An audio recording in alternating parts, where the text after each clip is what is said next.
Jamie tried it. We figured, why not?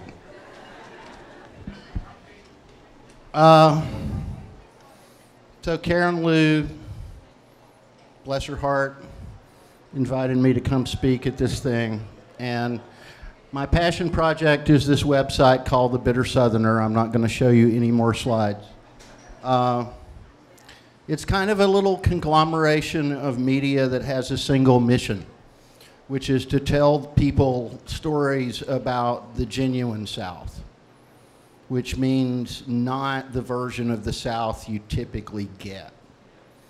The two versions of the South you typically get in the national media are the genteel South of well-dressed, usually white people having a party on a veranda. Or you get the idiot South, usually white people saying, hey, y'all, watch this, and then doing something stupid. And it always occurred to me as a journalist and a very proud Southerner that I wondered why white people always wrote publications for white folks to read, and black people wrote publications for black folks to read, and there wasn't a publication where we could have the voices of different cultures and colors, because there's not one monolithic South. There's about 10,000 of them now. So that's my passion project, is to tell these stories. And the Bitter Southerner and the community that has risen around it are what I love. And because of that love, I work 3 times harder than I used to for 1/3 of the money I used to make. But I believe that this is the work I was actually born to do. The problem is I did not figure this out until I was 52 years old.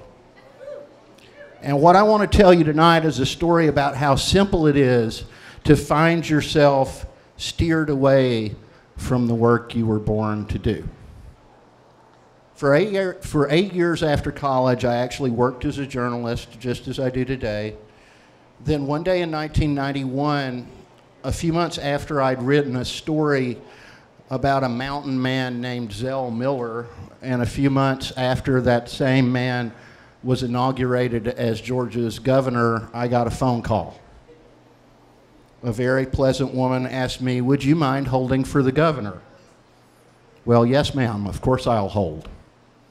2 seconds later, I heard Miller's twang, which is even more pronounced than my own. And he said, how'd you like to come work for me? And I said, doing what, sir? And he said, come have breakfast with me in the morning, we'll talk about it. 2 weeks later, I was the governor of Georgia's director of communications. Why did I do this? Well, one, in the journalism career I had going at the time, I was writing mostly on topics about which I didn't much care. And secondly, he was offering me 1.5 times the money the magazine I was working for was paying me. I then discovered that when one works alongside an exalted political figure such as a governor, one is likely to be offered opportunities after that in the corporate world. And the Coca-Cola company offered me such an opportunity, which led to other and then still more opportunities. And I wound up spending 22 years as a corporate communications consultant, spin doctor, professional almost liar. In some of those years, I made more money than I ever dreamed I'd make.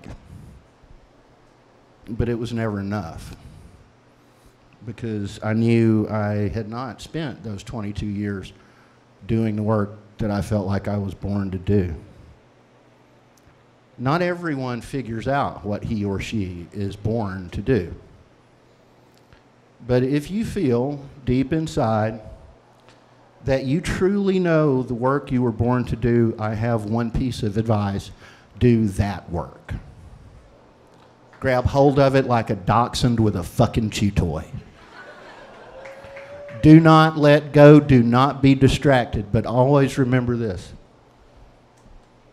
If the work you were born to do happens to be as simple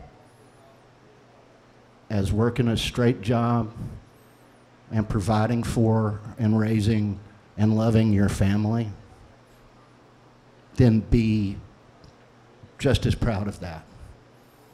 Because that is just as valid as the shit we do that requires us to be clever on Twitter.